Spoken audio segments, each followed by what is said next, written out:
칠죄종이라는 것은 7가지 뿌리가 되는 죄에 대해서 칠죄종이라고 하고요. 거기에 대해 대척점이 되는 것이 칠주선, 7가지의 주요한 선.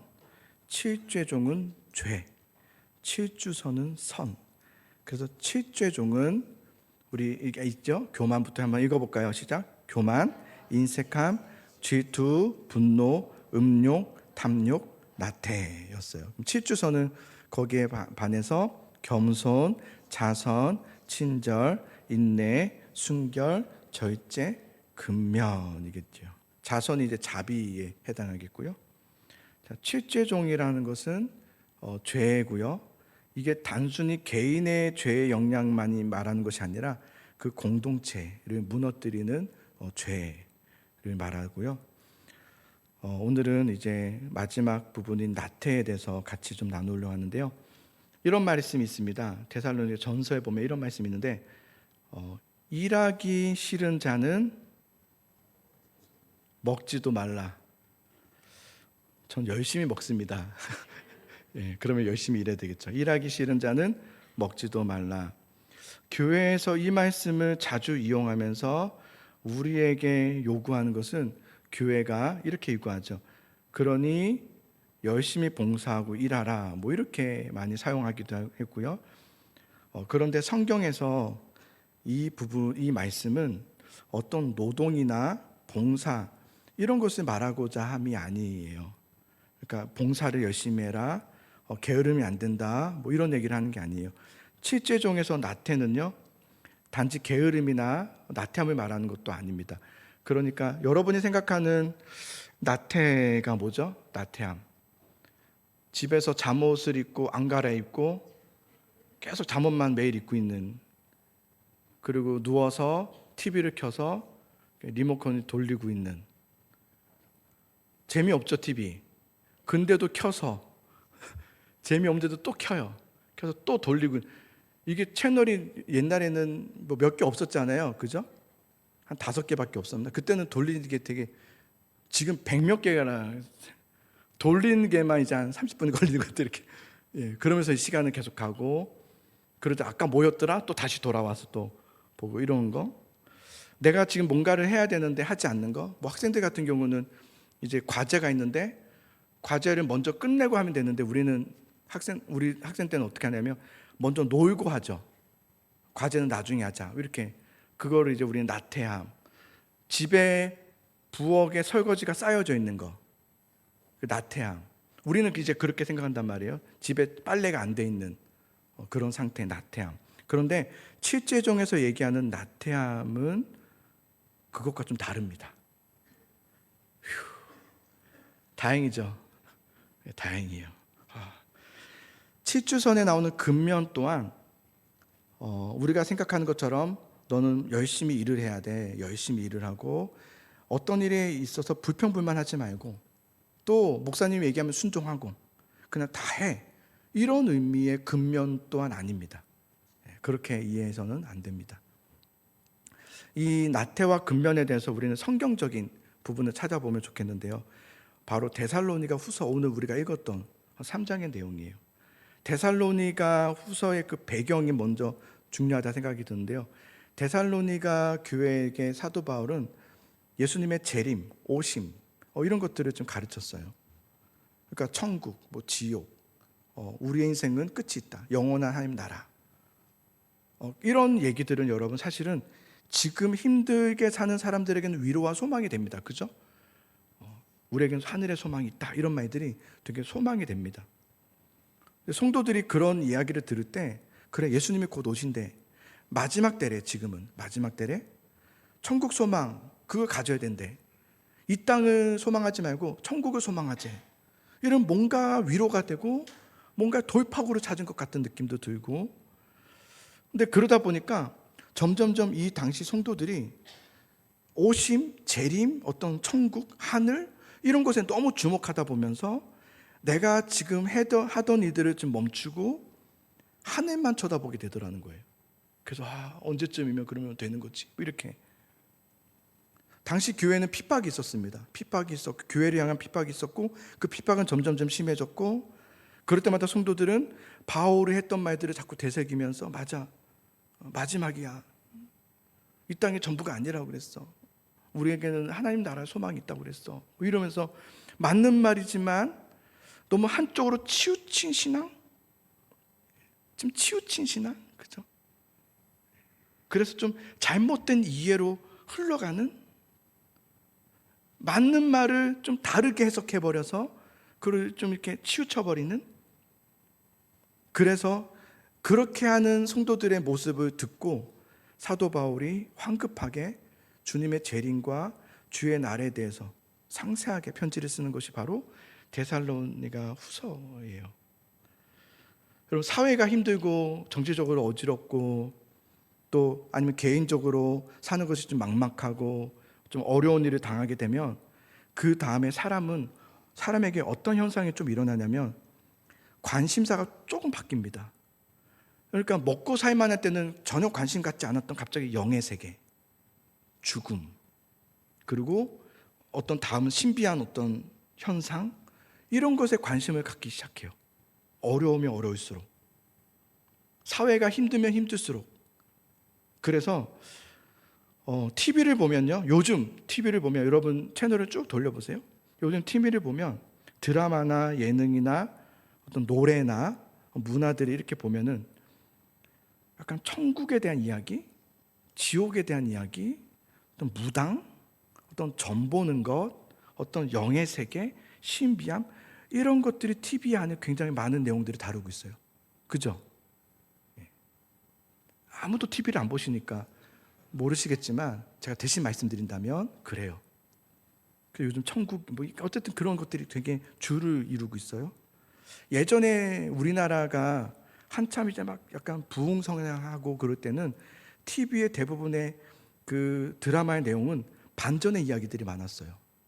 그래서 성공 이야기, 그러니까 정말 어렵게 신입사원으로 들어갔는데 막 회장이 되고 막 이런 거 있잖아요. 막 성공하는 이야기. 또 옛날에 그 기억나세요? 그래, 결심했어. 그래서 이쪽으로도 가보고 다시 이쪽으로도 가보고 이 두 개 한번 살아봐서 막 하잖아요. 그죠? 기억나시죠? 일요일 밤에 옛날에 그래, 결심했어. 이휘재가 있던 거. 또 드라마의 그때 당시 8, 90년대 때 주로 이뤘던 내용들이 뭐냐면 내가 진짜 어렵게 살고 힘들게 살고 막 그랬는데 알고 보니까 회장 아들이었던 거예요.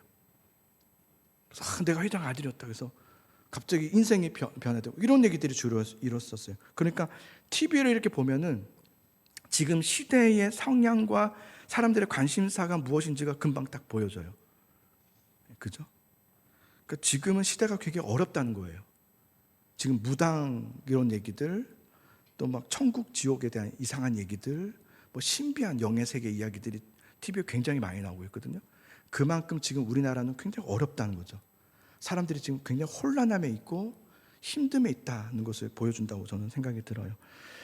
데살로니가 후서 시대적 배경이 그런 시대였어요.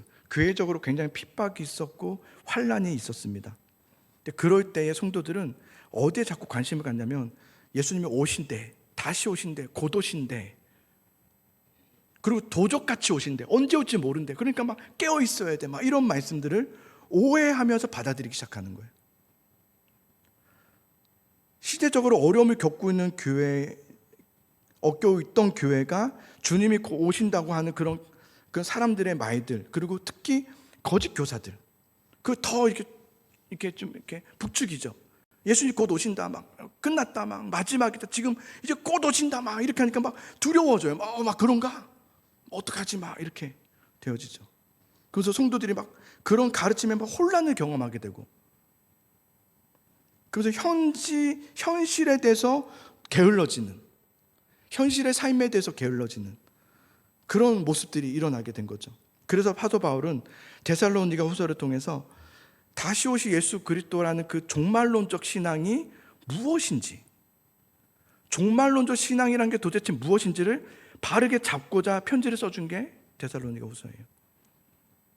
이런 거예요. 너희는 자극적이고 신비적인 선동에 휘둘리지 말라. 누가 옆에서 막 기도하면 된다, 막 이런 얘기하는 거 있잖아요. 막 옆에서 어디 막 그런 거. 그런 거 혼동하지 마라. 휘둘리지 마라. 너희는 주님께서 너희에게 가르치신 말씀들을 기억하고 그 말씀을 붙들고 주어진 삶에서 신실하게 살아가라. 이게 이제 사실은 종말론적 신앙이거든요. 뭐 지금은 막 마지막 때야 이런 얘기를 많이 하게 되고, 또 자꾸 자극적인 얘기들, 또 약간 손동하는 종말론들. 그 우리나라에서도 1999년 12월 30일 아시죠? 다 아시죠? 저도 그때 궁금하긴 했어요. 예, 그때 9시 뉴스 저도 봤거든요. 어릴 때지만 보면서, 고등학생 때였죠. 이제 대학교 들어갈 때. 그래서 진짠가 아닌가 막, 그때 흰 옷 입은 사람들 막 있었고, 그때 기억나요. 교회가 혼동 그 자체였어요. 혼동 그 자체였어요.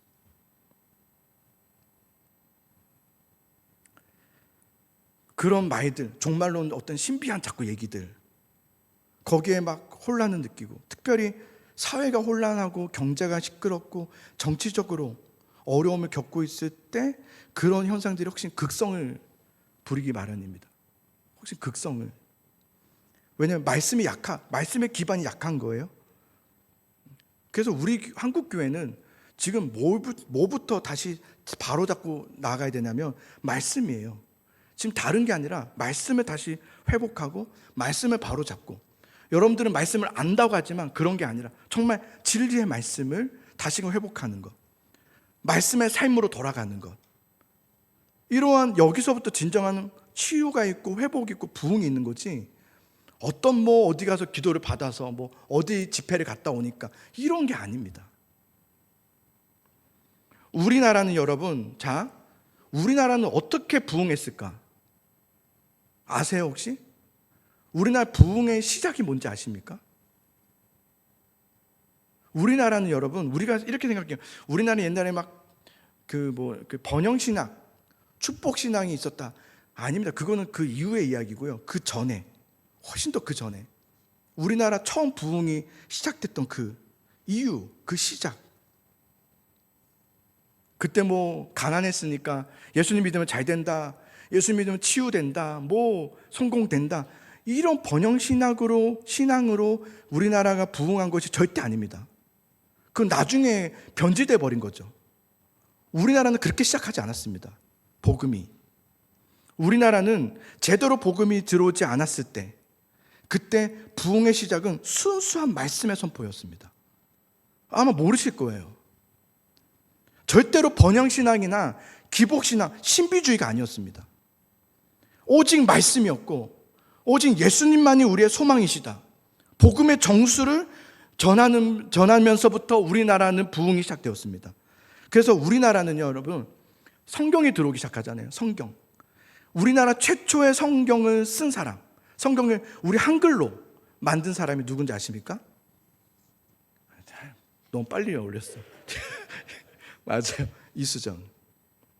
여자 아니에요. 남자예요. 이수정은 전라남도 곡성 사람입니다. 전라남도 곡성에서 태어났고 일본으로 건너가게 됩니다. 일본은 이미 우리나라보다 훨씬 더 몇백 년 전부터 복음이 들어온 나라였죠. 대단한 나라입니다. 거기에 목사님들, 미국 선교사님들과 관계를 맺기 시작합니다. 일본에서. 그래서 먼저는 그분들을 통해서 뭘 건너받게 되냐면 한문으로 되어 있는 성경을 먼저 받습니다. 그때 이제 이수정은 성경을 공부하기 시작하죠. 읽기 시작하죠. 그러면서 한 선교사님이 이런 글을 썼는데요.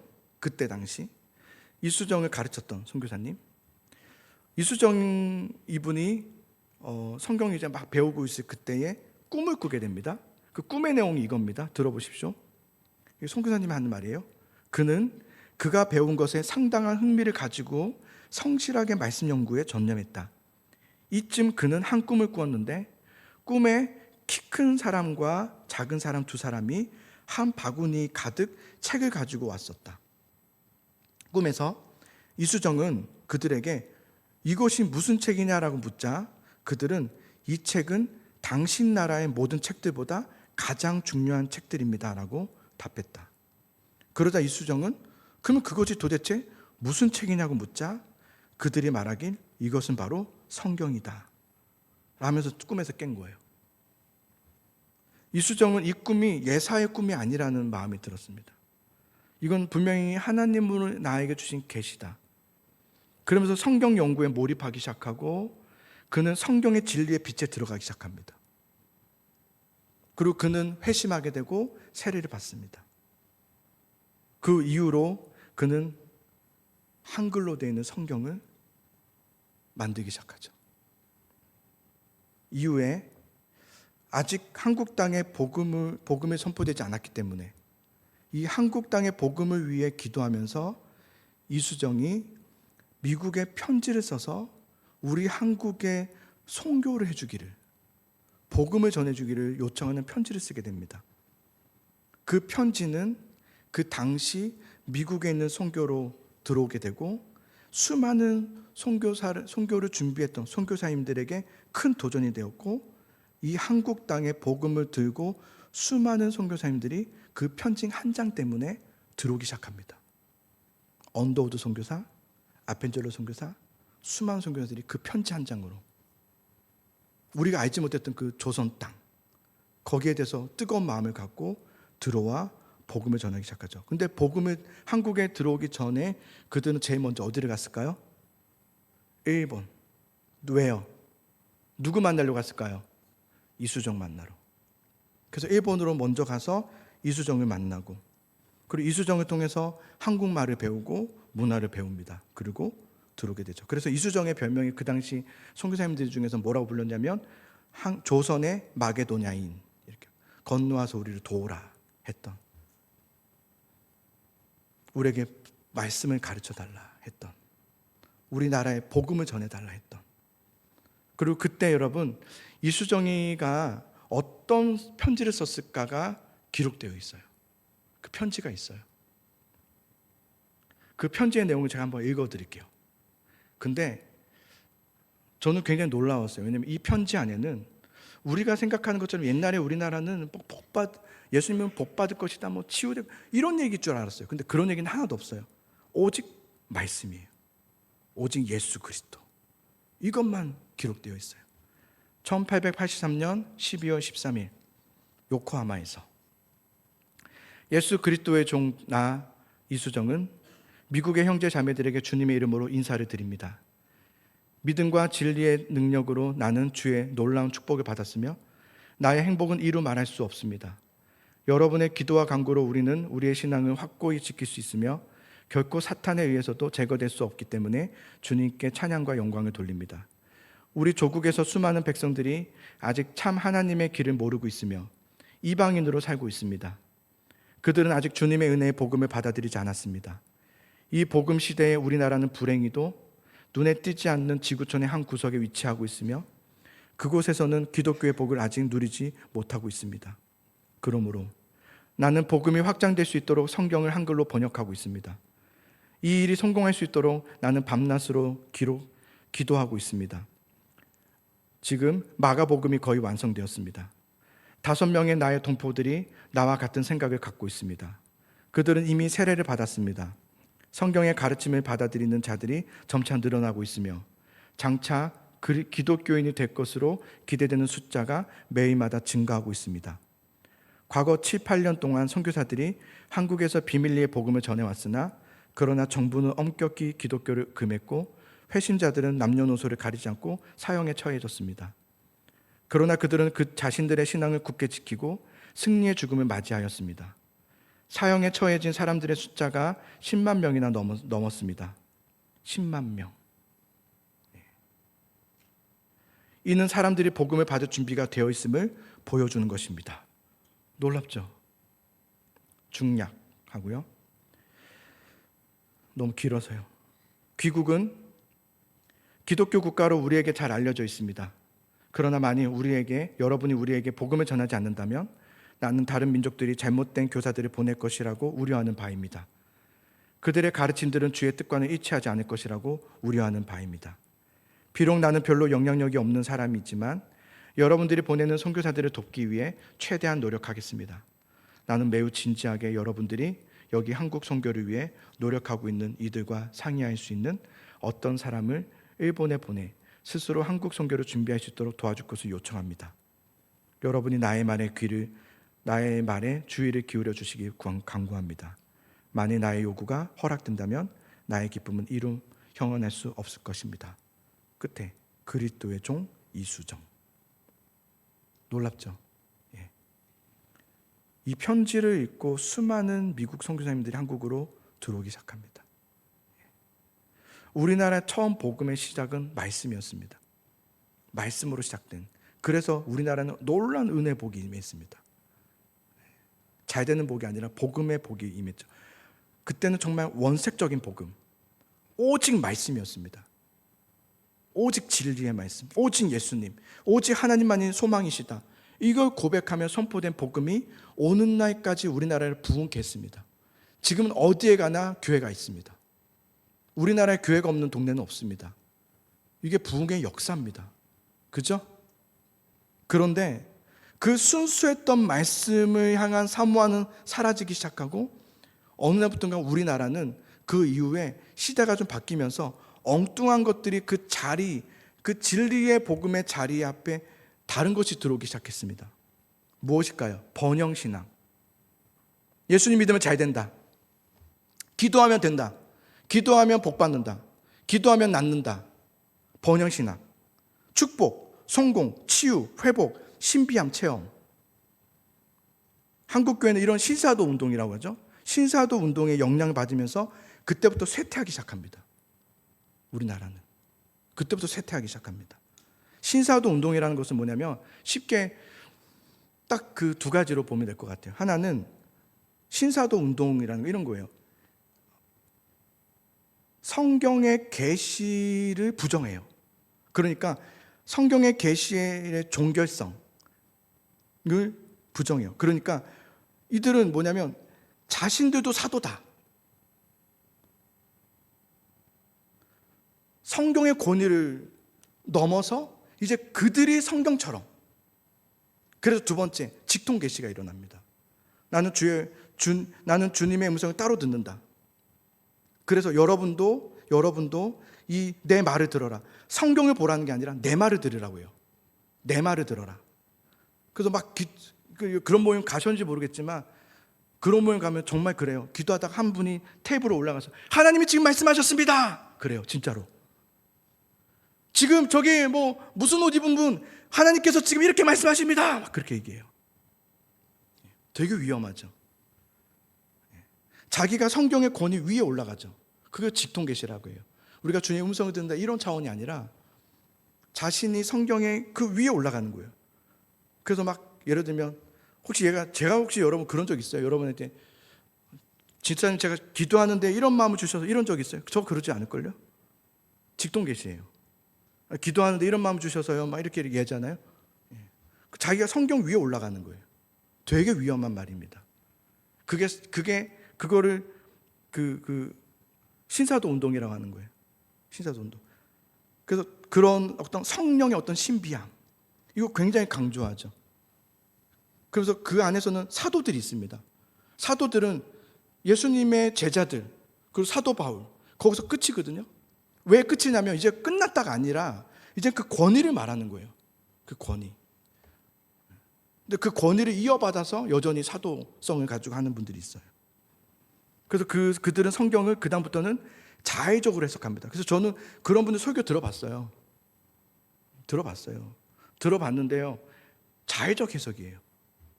되게 그럴듯하게 막 얘기하는데 전혀 그렇지 않아요. 그건 그런 뜻이 아니에요. 근데 그렇다고 막 얘기하면서 해요.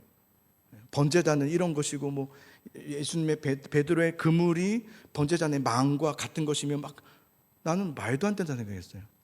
어디 성경에 그렇게 얘기했는가? 헬라어도로 맞지 않는, 문법적으로도 맞지 않는 거 가지고 막 해석해요. 되게 위험한 해석입니다. 그게 바로 신사도 운동인데 우리나라에 이런 사상이 굉장히 깊이 들어왔고요. 여전히 한국 교회는 그 사상이 들어와 있습니다. 왜냐하면 여러분들이 따랐던 것이 아니라 여러분 주위에 사람들이 말하는 것 때문에 듣다 보니까 그런가 보다 이렇게 갔어요. 그래서 야 어디 기도했더니 어디 교회 갔더니 거기 이빨이 금리빨로 됐어. 있습니다. 한쪽 발이 길어졌어. 이렇게 있어요. 관심 갖는 분들이 계시는데, 예. 은근히 이상한 신학들이 들어와서 한국 교회를 혼란, 말씀의 중심이다, 말씀으로 돌아가자가 없어지기 시작했죠. 그래서 사도 바울은 데살로니가 후서를 통해 또 오늘날 우리 한국 교회에게 무엇이 올바른 종말론적 신앙인지를 가르쳐준 지표가 데살로니가 후서예요. 뭐 요한계시록 얘기하고, 뭐 666, 뭐 천년 왕궁 막 얘기하고, 휴거 얘기하고, 백투 예루살렘 얘기하고, 이거 다 사도 그겁니다. 신사도입니다. 그래서 저기 뭐 온누리 교회도 그 하영조 목사님인가요? 이렇게 잘 이렇게 가실 때 어느 장로님이 신사도 운동을 하셨거든요. 그래서 그 교회가 막 이렇게 됐다가 목사님이 딱 캐치하셨죠. 이거 잘못됐다. 그래서 그분을 딱 못하겠죠. 그렇게 하는 거예요. 이렇게 딱. 뭐 이상한 얘기를 하는 거죠. 옛날에는 우리가 얘기하는 뭐 이렇게 베레치 뭐 여러 가지 많잖아요. 말도 안 되는 그것들과 자꾸 종말론적 신앙을 연결시켰었습니다. 우리나라 신앙이. 그래서 자꾸 영적인 어떤 세계가 종말론적과 자꾸 연결되고 우리가 알지 못했던 어떤 이야기들, 새로운 것들. 자, 그런데 사도 바울이 여기서 되게 명확하게 얘기해 줍니다. 데살로니가 후서 3장 6절을 한번 읽어봅시다. 자, 3장 6절입니다. 시작. 형제들아, 우리 주 예수 그리스도의 이름으로 너희를 명하노니 게으르게 행하고 우리에게서 받은 전통대로 행하지 아니하는 모든 형제에게서 떠나라. 자, 종말론적 신앙이라는 것은 뭐냐면 어떤 그런 뭐 요한계시록에 있는 막 그런 얘기들 막 이런 것들이 아니라요. 그런 게 아니라 뭐 천년왕국 무슨 뭐 이렇게 뭐 그런 것들이 아니라 종말론적 신앙이라는 것은 다시 오실 예수 그리스도와 지금 오늘 그 주님과 동행하는 삶을 살아가고 주 안에서 주 말씀으로 주 안에 거하여 사는 그 삶, 다시 오실 예수 그리스도 안에 거하는 그 삶이 종말론적 신앙이에요. 그러니까 자, 나태함이라는 것이 뭐냐면 단순히 일하는 게 귀찮고 나는 좀 이렇게 성향상 좀 귀찮음을 가진 사람이라 좀 해야 할 일을 잘 못하고 이런 것을 말하는 나태함이 아니라 성경에서는 명확하게 이렇게 얘기해요. 우리에게서 받은 전통대로 행하지 않는 것, 그걸 나태함이라고 얘기해요. 받은 전통이 뭡니까? 말씀이에요. 그리스도를 통해서 받은 그 전통대로 행하지 않는 것, 말씀을 가볍게 여기고 말씀을 들으려 하지 않고 고의적으로 말씀을 행하지 않고, 이것은 곧 하나님에 대한 항명입니다. 하나님에 대한 반역이죠. 나는 말씀대로 하지 않겠다는 거예요. 그러니까 나는 그냥 말씀을 듣고 이렇게 끝낼게, 이것조차도 그냥 거부하는 거예요. 사실은 거부하는 거죠. 말씀을 거부하고 말씀으로 묵상하며 살아가는 것을 거부하고, 이것이 바로 나태, 이것이 바로 게으름이라고 말하는 거예요. 말씀을 우리가 너무 쉽게 내가 읽고 싶을 때 읽었다가 안 읽고 싶으면 안 읽고, 시간 되면 읽었다가 아니면 안 하고, 예배도 내가 선택하여 드려요. 내가 피곤할 땐 못 드리고 안 피곤할 땐 예배를 드리고, 이 불순종이 사실은 성경에서 말하는 나태와 게으름이라고 얘기하는 겁니다. 자, 생각해 보세요. 그러니까 지금 우리 한국 교회는 이런 나태함과 게으름이 굉장히 깊게 들어와 있습니다.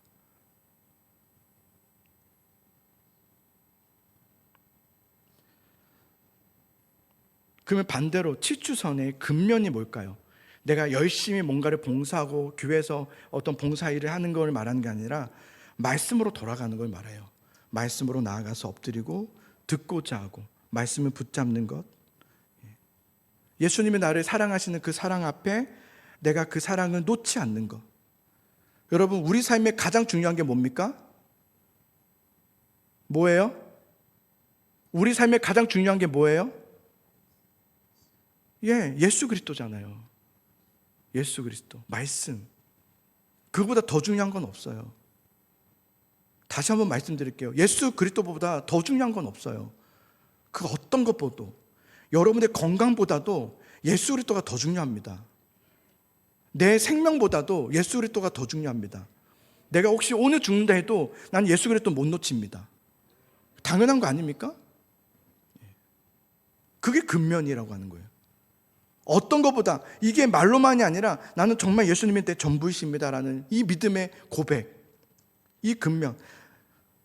여러분, 사실 우리는 예수님의 사랑이 아니었으면 우리는 아무것도 아니에요. 저도 여러분, 예수님이 아니었으면 저는 아무것도 아니에요. 혼자 그런 생각 해본 적 있어요. 몇 년 전에. 좀 됐지만. 내가 만약 예수님을 전혀 모르면서 살아가는 사람 많잖아요. 내가 만약에 그런 사람이었으면 어땠을까? 예수님 모르며 사는 사람인 거예요. 교회도 한 번도 안 가봤고 예수님을 전혀 알지 못한 채 살아가고 있다고 생각한다면 난 과연 결혼했을까? 이런 생각도 들어요. 나는 결혼했을까? 지금의 아내랑 못 만났겠구나. 나는 어떤 삶을 살았을까? 아마 담배 폈겠다. 술도 마시고 있었겠다. 어떻게 살아야 할지 몰라서 친구들과 늘 만나서 술 마시고 그게 전부인 줄 알았겠다. 어떻게든 돈을 벌어야 되니까 직장은 가서 여기저기 하면서 막 일을 막 하며 살겠지만 왜 사는지도 모르겠고 어떻게 사는 게 올바른 삶인지도 모르겠고 그냥 보니까 다 그렇게 사니까 나도 그냥 그렇게 살다가 힘들면 그냥 술 마셨다가 그렇게 살고 있지 않을까? 그렇게 해보니까 저는 끔찍하더라고요. 예수님이 내 삶에 없었다면 나는 진짜 끔찍한 존재였겠구나. 상상하고도 쉽지 않더라고요. 우리가 이 자리에 이렇게 있는 거, 우리가 이렇게 예수님 믿고 있는 게 이게 얼마나 감사한 일인지 아십니까? 예수님 나를 부르셔서 나를 자녀 삼아주셔서 우리가 이렇게 예수님을 믿고 예배하고 주님을 찬양하면서 말씀 듣고 있고 이게 얼마나 감사한 일인데요. 그죠? 그 예수님의 그 사랑을 놓지 않는 것, 주님이 나를 붙잡으신 그 사랑을 내가 붙잡고 달려가는 것, 나도 주님 붙잡고 살겠습니다. 나도 주님만 의지하며 살겠습니다. 가장 소중한 것은 예수 그리스도이십니다. 나는 주님 없이는 살 수 없습니다. 이 고백으로 나아가는 것이 바로 근면입니다. 성경에서 말하는. 그러나 나는 그래도 이게 더 중요하고 지금은 이랬으면 좋겠고 이게 더 필요하고 저걸 다 가져야 되고 나는 이거 이뤘으면 좋겠고 이게 게으름입니다. 여러분 다시금 우리 돌아옵시다. 나에겐 오직 예수 그리스도 말씀, 나는 주님밖에 없습니다. 이 고백으로 회복하고 이 마지막 이제 칠죄종 오늘 마지막인데요. 그래서 한 신학자는 이 칠죄종에서 가장 심각한 인간의 죄는 바로 마지막 나태라고 그랬어요. 여러분 이것만큼 우리 붙잡고 주님만 붙잡고 주님 그 사랑 아니면 나는 할 수 없습니다. 이 고백으로 나아가면 좋을 것 같아요.